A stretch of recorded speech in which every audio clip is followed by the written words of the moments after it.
At 3:30, we got Kennesaw State, which went 3-6 last year, traveling to UTSA, who went 9-4. UTSA favored by 24 points on ESPN Plus. And let's all give a round of applause for Kennesaw State joining the FBS level. They are not going to be able to compete for a bowl game for the first 2 years, unless they had something happen like last year, where Jacksonville State and James Madison both got to go bowling because there were not enough teams to go bowling.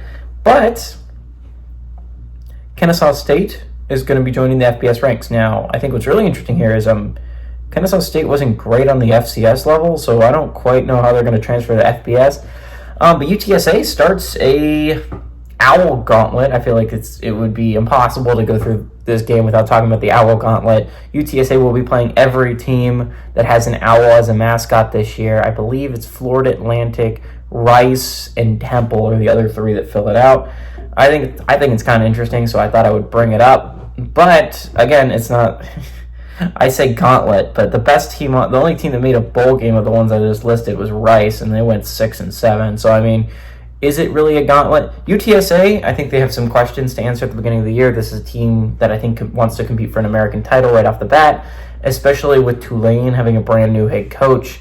And SMU leaving the conference. It's UTSA's time to really step it up and get itself to the American Championship game. Frank Harris last year for them went 218-336, threw for 2,506 yards, 18 touchdowns, 8 interceptions. Kavorian Barnes had 147 carries for 715 yards and 6 touchdowns, and Joshua Cephas had 89 catches for 1,151 yards and 10 touchdowns. Now, they have to replace Harris and Cephas, but luckily you bring back Barnes, which is at least something.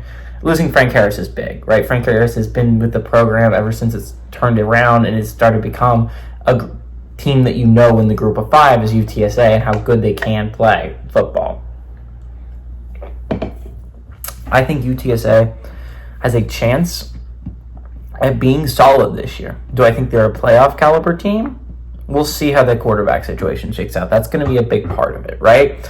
If you don't have a good quarterback, I don't know how you can really make a case for making the playoffs, right? And that's why a team like Liberty is going to have such a strong weight, is because so much of this sport is determined by how many people would want to watch you play football, right? And if you have a boring offense, not a lot of people are going to want to tune in. If you have an exciting offense, which is why Liberty, which is why Memphis have, I think, good shots, is because they have a quarterback that at least people who follow the sport consistently knows off the top of their head. People know Caden Salter. People know Seth Hennigan. Now, I mean, not everyone, obviously, but if you talk to people, people know who those two are that really follow football. Now, UTSA has that to overcome. They're going to have an electric offense because they're going to pick a group of 5 team, whether how much fun that offense is going to be to watch. And I think that's going to be a big thing. I like UTSA to win here. I think Kennesaw State is going to struggle right off the bat. I mean, this is moving up to the FBS level. Sam Houston State showed how hard it could be last year, and Sam Houston State did things at the FCS level. Kennesaw State doesn't really have that to point to. They didn't do well at the FCS level last year. I don't think it's going to go better moving to FBS. Give me UTSA to win and cover at home.